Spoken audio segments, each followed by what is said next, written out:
आज हम बात कर रहे हैं दिल्ली की सड़कों पर हुए एक ऐसे दर्दनाक हादसे की जिसने लापरवाही, दुख और जिम्मेदारी जैसे कई गंभीर सवाल खड़े कर दिए हैं। चलिए इस पूरे मामले को समझते हैं। सोचिए, ये शब्द एक माँ के हैं, एक ऐसी माँ जिसने अपनी आंखों के सामने अपनी पूरी दुनिया को उजड़ते देखा। ये सिर्फ एक बयान नहीं है, ये एक चीख है जो इंसाफ मांग रही है। तो ये कहानी है 23 साल के साहिल और उनकी माँ इना की। इना, जिन्होंने अकेले ही अपने बेटे को पाला पोसा।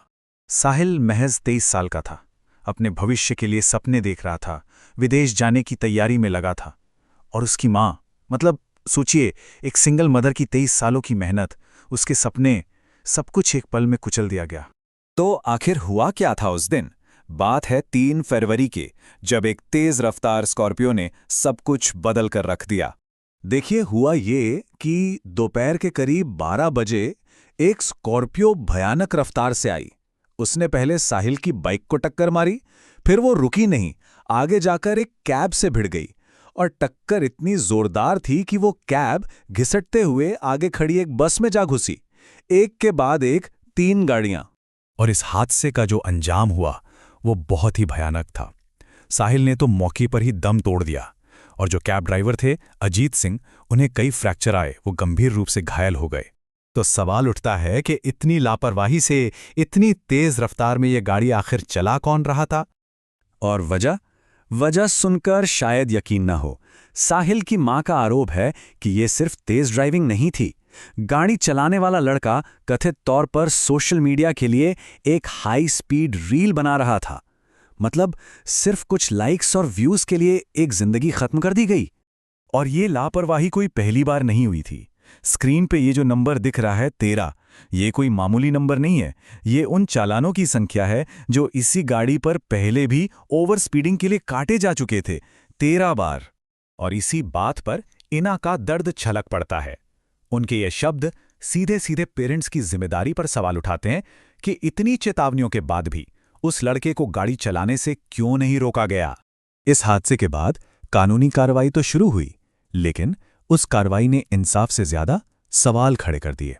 और यहीं पर कहानी में एक बहुत बड़ा मोड़ आता है, ड्राइवर की उम्र को लेकर। देखिए, शुरुआती एफआईआर में ड्राइवर की उम्र 19 साल बताई गई, लेकिन बाद में उसे 17 साल का यानी नाबालिग बता दिया गया, और इसने पूरे केस की दिशा ही बदल दी।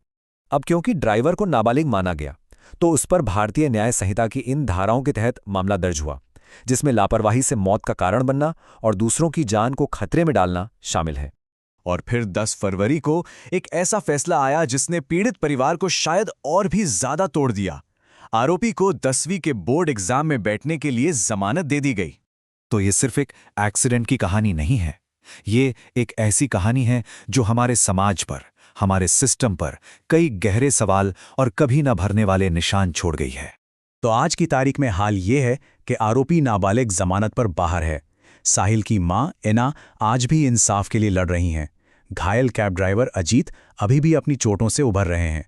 और सबसे अहम बात, गाड़ी के मालिक यानी लड़के के पिता, उनकी जवाबदेही पर कोई ठोस कार्रवाई होती नहीं दिख रही है। इस पूरी कहानी से अगर एक सबक लेना हो तो वो यही है, सड़क पर हमारी या किसी की भी जरा सी लापरवाही किसी दूसरे की पूरी जिंदगी खत्म कर सकती है, एक परिवार को तबाह कर सकती है। और आखिर में हम इस एक सवाल के साथ इस चर्चा को खत्म करते हैं। जब कोई नाबालिग इतना गंभीर अपराध करता है, तो क्या सिर्फ वही जिम्मेदार है, या फिर वो माता-पिता भी जो हर चेतावनी को, हर रेड फ्लैग को नजरअंदाज करते रहे?